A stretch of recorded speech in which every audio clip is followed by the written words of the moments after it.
Hello guys, কেমন আছেন সবাই? আশা করি সবাই খুব ভালো আছেন।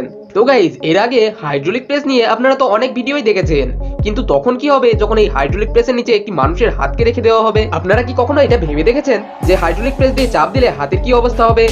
আর গাইজ, আপনারা কখনো না কখনো খরগোশ আর কচ্ছপের গল্প তো শুনেছেনই, যেখানে খরগোশ আর কচ্ছপের মধ্যে রেস লাগানো হয় আর সেখানে কচ্ছপ ধীর গতিতে চলা সত্ত্বেও কচ্ছপই জয় লাভ করে। কিন্তু গাইজ, বাস্তব জীবনে কি এটাই সত্যি, না এটি শুধুমাত্র গল্প? এই সব কিছু জানতে হলে আজকের ভিডিওটি সম্পূর্ণ দেখতে হবে। তো চলুন বেশি দেরি না করে ভিডিওটি শুরু করা যাক। Number 5, shredding machine versus paper. তো গাইজ, এই এক্সপেরিমেন্টটি করার জন্য সবার প্রথমে অনেকগুলো কাগজ নিয়ে নেওয়া হয়। এরপর এক এক করে এই কাগজগুলোকে স্ট্রেডিং মেশিনের মধ্যে দিয়ে দেওয়া হয়। প্রথমের দিকে 1টি-2টি করে কাগজ দেওয়া হয়, তারপরে 10টি, 20টি, 50টি করে কাগজ দেওয়া হয়, আর যেগুলোকে এই মেশিনটি খুবই সহজে গিলে খাচ্ছিল। এরপর সবশেষে 200টি পেপার একবারে মেশিনের মধ্যে দিয়ে দেওয়া হয়। কিন্তু গাইজ, এই মেশিনটি এতটাই শক্তিশালী ছিল যে 200টি পেপারও অনায়াসে খেয়ে ফেললো, আর কাগজগুলো একদমই টুকরো টুকরো হয়ে বাইরের দিকে বেরিয়ে যাচ্ছিল। Number 4, rabbit versus tortoise.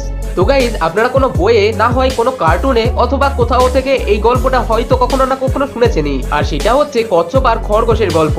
আর সেখান থেকে আপনারা অবশ্যই জেনেছেন যে খরগোশ আর কচ্ছপের মধ্যে একটি দৌড় প্রতিযোগিতা হয়েছিল, যেখানে কচ্ছপ অত্যন্ত ধীর গতিতে চলা সত্ত্বেও কচ্ছপই জয়লাভ করেছিল। কিন্তু গাইজ, আপনারা কি কখনো ভেবে দেখেছেন যে বাস্তব জীবনে কি এটাই সম্ভব, না এটি শুধু গল্পতেই সম্ভব? চলুন এই এক্সপেরিমেন্টটিকেই দেখে আসি। এই এক্সপেরিমেন্টটি করার জন্য একটি কচ্ছপ ও একটি খরগোশকে নিয়ে নেওয়া হয়। এবার তাদের মধ্যে রেস করানোর জন্য একটি রেস ট্র্যাক তৈরি করে রেস ট্র্যাকের মধ্যে তাদের দুজনকে ছেড়ে দেওয়া হয়। আর গাইজ, দুটো প্রাণী আস্তে আস্তে সামনের দিকে এগোতে থাকে। কিন্তু গাইজ, আপনারা তো দেখতেই পাচ্ছেন খরগোশটি কিছুটা পথ এগিয়ে গিয়ে এদিক ওদিক দেখতে থাকে আর সামনের দিকে এগোচ্ছিলই না। কিন্তু অপরদিকে কচ্ছপটি আস্তে আস্তে কোনো দিকে না তাকিয়ে আস্তে আস্তে সামনের দিকে হাঁটছিল, কারণ তার গতিটাই অতটুকু। এবার গাইজ, আপনারা তো দেখতেই পাচ্ছেন খরগোশটির ফিনিশ লাইন পর্যন্ত পৌঁছানোর আগেই কচ্ছপটি ফিনিশ লাইন পার করে যায়, আর যার ফলে এই কচ্ছপটি জয় লাভ করে। গাইজ, এবার আপনারা তো বুঝতেই পারলেন এটি শুধু গল্প নয়, এটি বাস্তবেও সম্ভব। নাম্বার 3, ওয়াটার বোতল রকেট। গাইজ, এই এক্সপেরিমেন্টটি নেওয়া হয়েছে mister Indian hacker YouTube channel থেকে।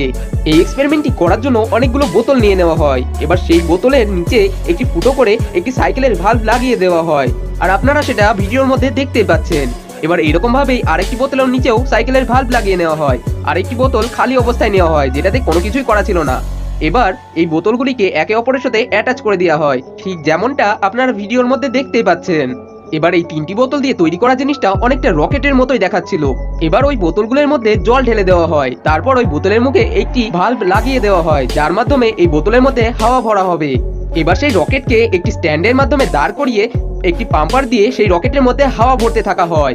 এবার আস্তে আস্তে এই পাম্পারের সাহায্যে এই রকেটের মধ্যে প্রচুর পরিমাণে হাওয়া ভরা হয়। এই সব কিছু করার পর গাইজ, আপনারা এবার তো দেখতেই পাচ্ছেন এই রকেটটিকে যখন ছাড়া হয় তখন সেটা একটি আসল রকেটের মতোই উপরে চলে যায়, যেটাকে দেখতে অনেকটাই ইন্টারেস্টিং লাগছিল। কিন্তু গাইজ, ভিডিওতে দেখানো কোনো এক্সপেরিমেন্টই আপনারা কিন্তু বাড়িতে ট্রাই করে দেখবেনই না, কারণ এই এক্সপেরিমেন্টগুলি আপনার জন্য অনেকটাই বিপজ্জনক হতে পারে।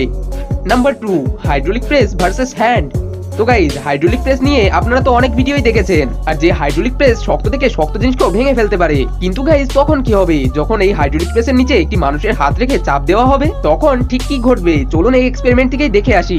তো প্রথমে এটি করার জন্য একটি আর্টিফিশিয়াল মানুষের হাত নেওয়া হয়। তো এবার অনেকে বলতে পারেন যে আসল হাত কেন নেওয়া হয়নি? তো গাইজ, আপনারা তো সবাই জানেন একটি হাইড্রোলিক প্রেস কতটা শক্তিশালী। এবার এর নিচে যদি একটি মানুষের হাত রাখা হয় তাহলে সেটা তো ভর্তা হয়ে যাবে, আর সেই কারণেই একটি আর্টিফিশিয়াল মানুষের হাত নেওয়া হয়। এবার হাইড্রোলিক প্রেসকে অন করে হাতের উপর যখন চাপ দেওয়া হয়, গাইজ, আপনারা তো দেখতেই পাচ্ছেন এই হাইড্রোলিক প্রেস হাতটিকে একদমই চ্যাপ্টা করে দেয়। তো এবার তো আপনারা বুঝতেই পারছেন এই হাইড্রোলিক প্রেসের নিচে যদি একটি আসল মানুষের হাতকে রাখা হতো তাহলে তার কি অবস্থাই না হতো।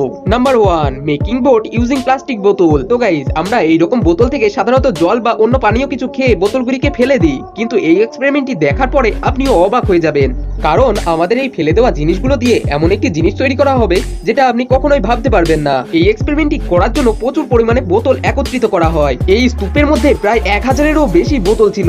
এবার সেই বোতলগুলিকে এক এক করে র্যাপিং পলিথিন ও হোয়াইট টেপের সাহায্যে একসঙ্গে জয়েন্ট করে দেওয়া হয়। এবার সেই সবগুলো বোতলকে একসঙ্গে জোড়া হয়ে গেলে আস্তে আস্তে সেগুলিকে একটি সারিতে জয়েন্ট করে নেওয়া হয় এবং হোয়াইট টেপের মাধ্যমে সেগুলিকে ভালোভাবে একসাথে আটকে দেওয়া হয়। এবার তো গাইজ, আপনারা একটু বুঝতে পারছেন যে এই বোতলগুলির মাধ্যমে কি তৈরি করা হচ্ছে। এই বোতলগুলির সাহায্যে একটি বোট তৈরি করা হচ্ছে, এমন একটি বোট যে বোটটিকে জলের মধ্যেও চালানো যাবে। এবার বোটের নিচের অংশ সম্পূর্ণ কমপ্লিট হয়ে গেলে বোটের ওপরে ঠিক এইরকম শেপের একটা জিনিস লাগিয়ে দেওয়া হয়, যাতে এই বোটটি একদমই নৌকার মতো দেখতে লাগে। এত কিছু করে নেবার পর এবার হচ্ছে আসল জিনিস দেখার পালা। এই নৌকাটি কি আদৌ জলের উপর ভাসতে পারবে, আর যদি ভাসেও তাহলে এই নৌকার মধ্যে কতজনই বা চড়তে পারবে? তো চলুন দেখে আসি।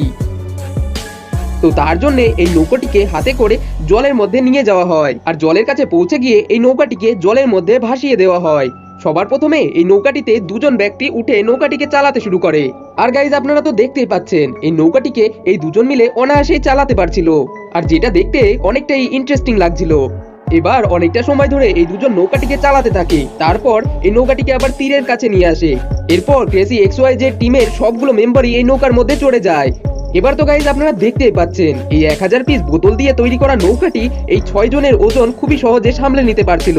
কিন্তু গাইজ এই নৌকাটিতে ওজন বেশি হয়ে যাওয়ার কারণে এই নৌকাটি খুবই স্লো ভাবে চলছিল। তো গাইজ এই বোতল দিয়ে তৈরি করা নৌকাটি আপনার কাছে কেমন লেগেছে তা অবশ্যই কমেন্টে জানিয়ে দেবেন। আর এই ছিল আজকের 5টি এক্সপেরিমেন্ট। এই এক্সপেরিমেন্টগুলির মধ্যে আপনার কাছে সবথেকে ভালো কোন এক্সপেরিমেন্টটি লেগেছে সেটাও অবশ্যই কমেন্টে জানিয়ে দেবেন।